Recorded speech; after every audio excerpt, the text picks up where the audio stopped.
You can gather from the title that this isn't really a happy story.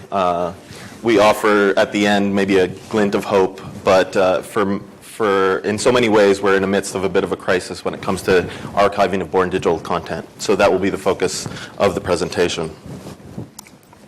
So the aim of the presentation is first to describe the prevalent practices in born digital newspaper archiving. And here we have a little description of what born digital is. It's digital information originally created in electronic form.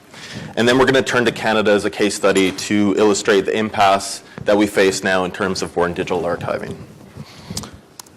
So a little context first. Beginning in the 1990s, digitization emerged as a really exciting tool in terms of archiving. People thought by putting content online it would be accessible to an exponentially larger group of users.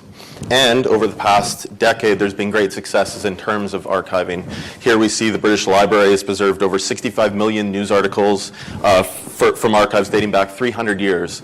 The Library of Congress, in an equally large program, has collected newspapers from each state for its Chronicling America project. And then finally, in Sweden, the Swedish Royal Libraries have been collecting news websites since 1996. So from the breadth of these projects, it might give the impression that digital technologies have offered us a way to capture, store, preserve the output of the world's newspapers. But in fact, archivists today face challenges larger than any they have before.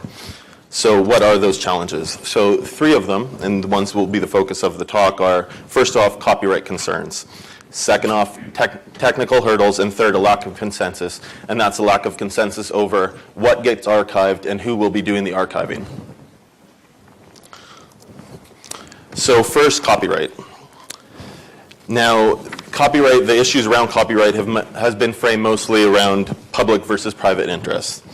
So issues around have been, and these issues have been made more urgent by the fact that newspapers now see their own archives as a marketable good. And this development is a relatively recent one in the history of newspaper archiving. It dates back to the 1980s when for-profit content aggregators convinced news industry that old content might be digitally processed and indexed for sale in in-text electronic databases. And since then, there have been many instances when news outlets have pushed back against projects that provide public access to historical newspapers. Now, the result has been that the copyright interest of newspapers has meant overwhelmingly the archiving of historical newspapers and sometime in the first part of the 20th century. And in some cases, the copyright goes back even farther than that. So next, the technological hurdles, and I'm going to talk about two approaches. So the first one is PDF archiving, and that's the collecting and processing of PDFs instead of digitizing, microforming printed newspapers. So the challenge that we found in the researching for the paper is that this approach requires a really close relationship between archivists and news media. And that hasn't been a harmonious one in many ways, largely because the PDFs would arrive to archivists either sporadically or missing metadata. So it hasn't been a seamless sort of back and forth between news industry and archivists. That's been one problem. The next approach is web harvesting. So the cool thing about web harvesting is that you're capturing a website in its totality. So you're seeing what text and images, as well as sort of multimedia aspects of it, and like everything. So it's great.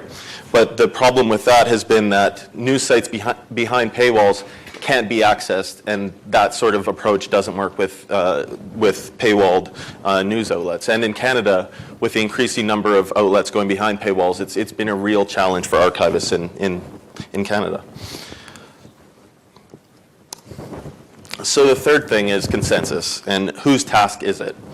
Now, the Center for Research Libraries, a North American consortium of university and public libraries, now recommends that libraries can pursue neither PDF archiving nor web harvesting.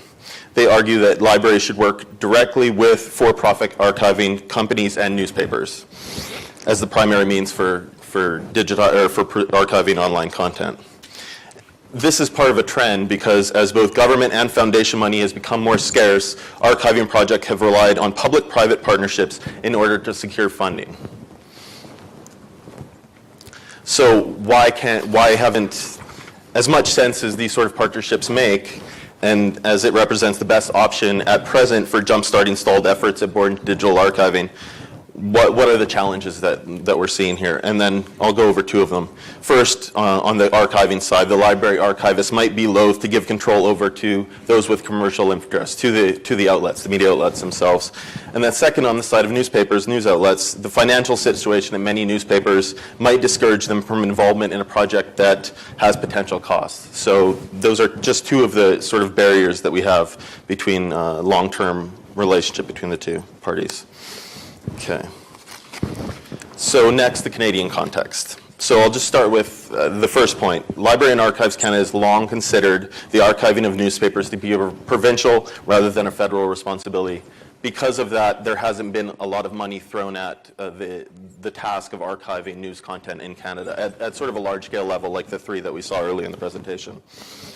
In 2012, following budget cuts, the LAC's then head librarian and archivist, Daniel Caron, gave a speech titled, "The End of Archives is Nigh," where he described the library's plan to shift from preserving the online world to curating it. Now, you can imagine that for archivists working at the LAC, this wasn't embraced warmly. They saw it as a real challenge to their duty, and their sort of, what they see their duty is to archive content. So even after Karen's 2013 resignation, LAC still wasn't optimistic that the institution would change.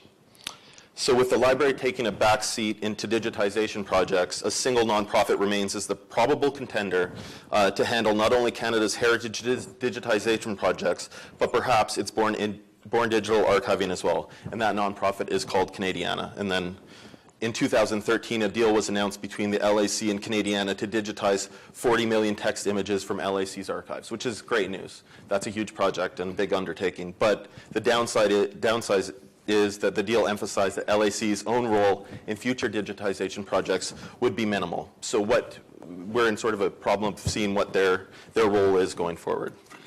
Okay, now I'm going to talk a bit about the news media.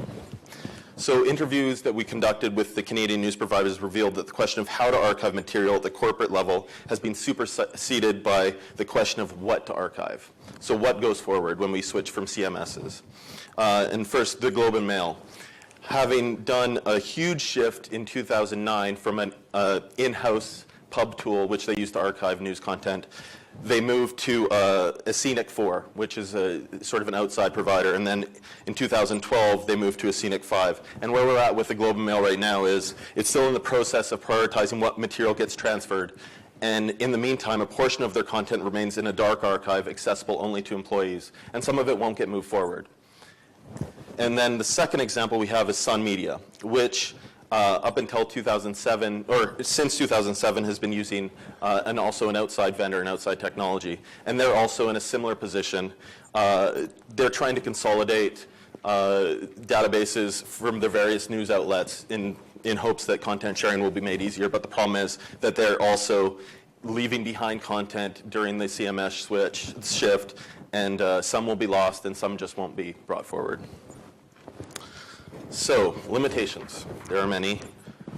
First, this is in Canada. Weak library system, economically alien news industry that is framed as a commercial enterprise rather than a public good, and a legal framework that has produced an unclear climate around copyright.